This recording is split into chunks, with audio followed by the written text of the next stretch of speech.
What are toes if not the fingers for the hands? Is that right?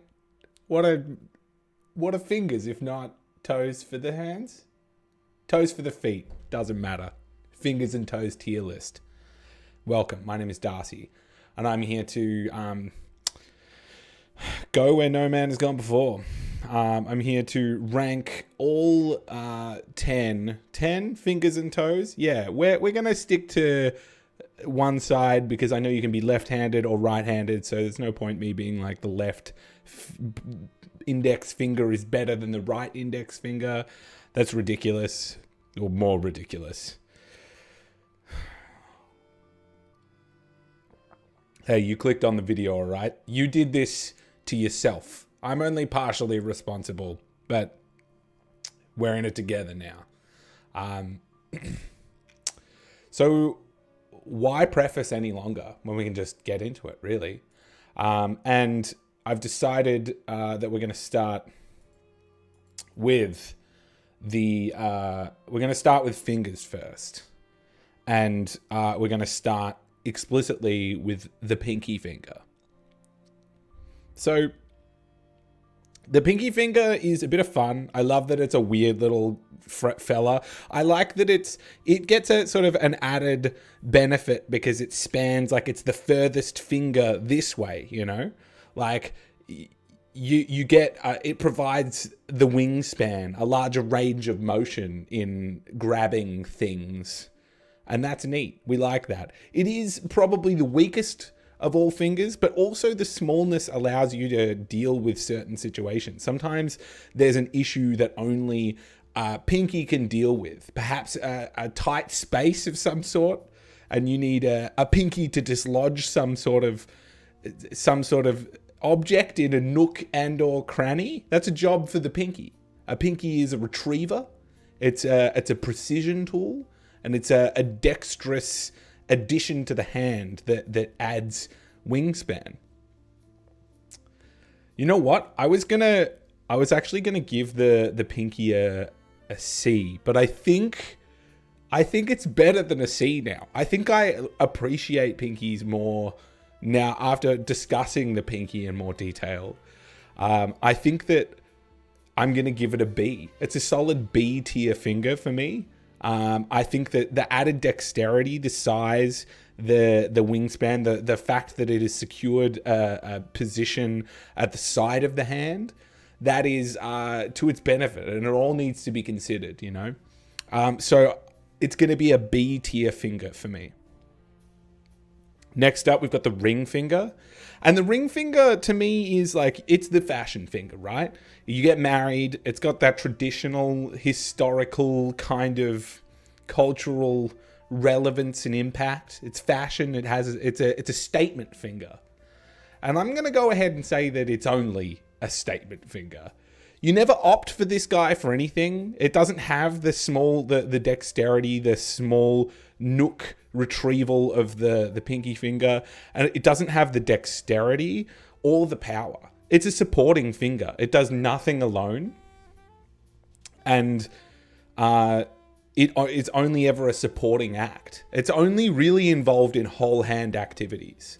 Like, it's the first finger to go, I think. I think if someone wanted to cut a finger off and they were like strange enough to let me choose which finger's going to go, I think that with confidence I could say it's the ring finger. I don't think that this is a strong finger. It's not high up. I think that it's safely a D tier finger by my standards. Like, compared to the hand, compared to what it's working with, compared to the other big honkin' bad boys we got over here, like the real, where the real action is over in these three, this guy doesn't stand a chance. It's not even as fun. Like, the pinky's at least a bit of fun, you know? You can still pop a shaka without it. What can't you do? You can still do horns without it. It does nothing for anyone. It's a D tier finger. It sucks. And I could live without it. I won't, but if I had to live without a finger, I would live without this finger. All right. Next up is the rude finger, or the middle finger. I think that, I mean, it's the largest finger, is it not? That's, or the longest at least. I think that in many cases it's like of the fingery fingers and not the thumby fingers. I think that it's potentially the strongest. And it's kind of like when the index finger is kind of like, or the pointer finger is all about like pointing and maybe is the action finger. It's your go-to finger. The rude finger is the muscle. It's like you gotta call in for backup. This is your guy. This is your guy where he's gonna be here doing the heavy lifting. Maybe not as dexterous. Maybe not the go-to. Maybe not the top of the top. But a very functional finger with length, you know. And for that, I think it's gonna be a B tier finger for me. I think that. Yeah, I think, it's going to be a B tier finger for me. I think that's good. I think we like the finger, it's core, but it's like potentially not the top of the list. All right. And then we got the pointer finger. We got the index finger. This is the doing finger. This is the action finger. I feel like when you refer to a finger, if you're whipping out your hand for any reason, this finger is the first to be called to task. If something needs fingering or fingers need to be involved in some sort of action, then this is the finger. This is the finger you go to. This is I think that this is the prime finger. And hypothetically, if you were left with only one finger, if in that horrible situation where for some reason they're going to leave you with only one finger, I think probably you would choose this finger, potentially. But I mean, the thumb might give it, I think, can you hold stuff better with just the thumb? Yeah, I think you could probably get like train yourself to be a bit more like. I think the thumb maybe holds stuff better, but I feel like the index finger is kind of like. I think that it's the most dexterous. Like, I think it's the S tier finger. I think it's the go-to. But we're really in like the crucible of power with over here. These two bad boys. This action, the pinch. The pinch is an action that can't be overlooked. It's part of a serious combo. And I think if you were left with two fingers, perhaps, these would be your go-to two fingers, I think. I think that makes sense to me. So it's an S tier for the index finger. And I do love thumbs. Thumbs get the thumbs up. That's good. We love that. Everybody loves a thumbs up. I think maybe, is it stronger? It's stronger than the rude finger, perhaps. And in combination, these two are what you want. This is really what you want. And then, then this is more powerful. And then, more or less you just go to a grab from there, It's this, and then this, and then this. Okay? And I think that means that these two were sort of in a league above. And pointer finger is S tier, and I think that the thumb also I like the fact that it's a short guy. I love the fact that it's a honkin' little friend. Positive vibes from the thumb, powerful. It has a different range of motion, you see, and that's good. That's a point of difference. I think that this gets an S tier as well. I'm very fond of thumbs. Thumbs rip. I'm going to toss it up with an S tier for the thumb. All right, now I can't really demonstrate as well because this is like I'm standing up at my desk at the moment. But we're going to go through toes. Maybe I can put a visual guide on screen as well.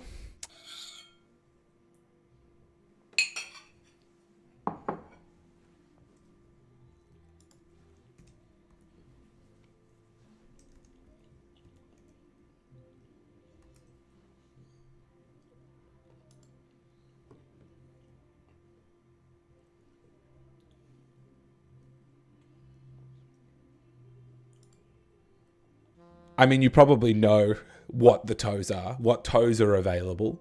But we'll start once again from smallest and go to largest. And the baby toe, to me, I don't know about everybody, but I think I can safely say that my baby toe is useless.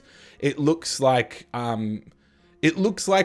something's wrong with it, perhaps. Like, it looks like I think it's fine. A doctor has never said that there's an issue with it. But I think that it is potentially one of the most useless parts of me.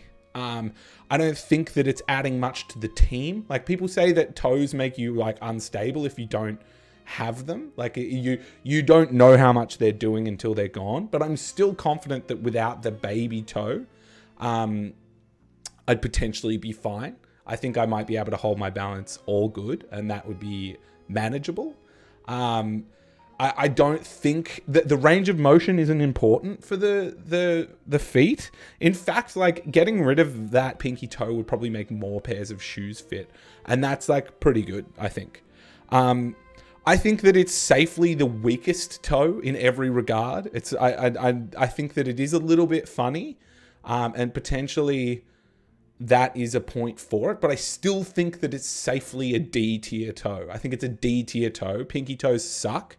They don't really do anything for anyone, and I could live without it, really. If I had to get rid of any part of my body, I think that maybe pinky toe would be like up on the chopping block, you know? It's a D tier toe for me. So this is the fourth toe. This is people apparently call this the fore toe.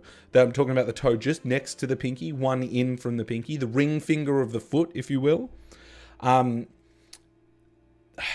Pretty mundane, pretty tepid feelings about this particular toe.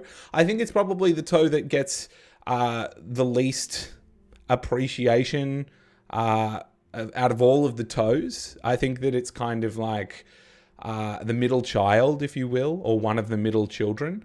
I don't think once again, it doesn't feel core to like balance. I think really if you had a pinky or a like a fourth toe, they're both sort of like covering the same sort of base.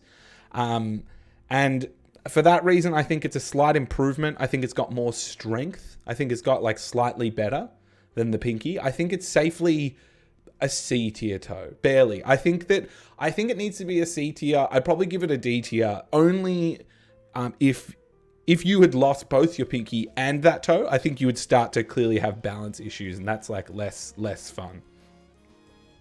So now we've got the middle toe. Yeah, it's sort of, I guess some people's middle toe, I think, is like longer than their index, like their second toe. They're basically these sort of have a variation of size. Which one's longer for me? I think mine go like in descending order, basically. Mine are like, but other people have this toe bigger, I think. I don't know if that's a thing. Feeling pretty tepid about this, but they are getting stronger. They're getting like pretty sort of stable on their you know, they're getting stronger. They're getting more key to balance. They're bearing more of the weight. I think I can safely toss it up to a C for this bad boy. Oh no, we'll go B. I think it's a B because it's sort of like it's in there. It's right in there. It's in the midst. It's helping you stand. It's helping you balance. That's a B tier. So now we got the index toe, the second toe. That's just like the index finger of the foot, if you will. That's pretty strong. Like, I think that's pretty key. I think that's like key to standing. Like, you need that to stand comfortably. Like, that's doing a lot of the precision balance, I think. And probably a higher, like a sort of the cream of the crop as far as toes go. Except for the big honkin' big toe. But we'll get to that. I think in a lot of ways, toes are kind of like that, you know, that diagram of like a fish climbing out of the water and it's slowly evolving into a man. I think that like that evolution sort of like trajectory is kind of like toes. Like, I think that you can see how they've gotten better just along the foot. And on trend with that, I think that the second toe in line is an A tier toe. And what won't be surprising, I guess, considering we started at D and we've just got to A on the toes, the big toe is hilarious. I think that that's a really funny toe. I like that it's like it's like a big ogre of a beast on the foot, and it really quite clearly is doing far more than the rest of the toes. I would say that the rest of the toes, like combined, would like basically be the strength of a big toe. And that I think that the big toe is really funny. I think that it's really big and big strong creature that's keeping you stable, and we love that. That's what they're there for. That's what their primary use is for. So we got to toss it up for that. I think that the big toe is an S tier toe. I think that if you're looking for a toe, you want it to be like that. If all of my toes could just be big toes, that would be, first of all, very yucky. And second of all, I would be the stablest guy. I would be so stable. Emotionally, I don't know. People would have made fun of me a lot in high school. But just generally, I think that, like, physically, I think you'd be a very stable person. So S tier for the big toe. All right, folks, smaller video today, but thank you so much for tuning in. If you like this video, please let me know about it. If you think that I'm wrong, if you think that I've ranked any fingers or toes incorrectly, please let me know. If there are any other mundane, borderline psychotic lists that you'd like me to make, please let me know. Big ups to Woody for letting me know that it would that he'd like me to do the fingers and toes tier list. That was a great suggestion, and I guess what I'm looking for a mundane tier list that anybody can have an opinion on. I'm clearly not an expert on much. But I'm happy to talk about the universal human experience that is having fingers and toes. If you need a Dungeons and Dragons podcast, I'm in one. Check out Swords and Monsters on Spotify and Apple Podcasts. And stay tuned, I guess, for another video that'll come at some stage. Thank you kindly. Catch you next time.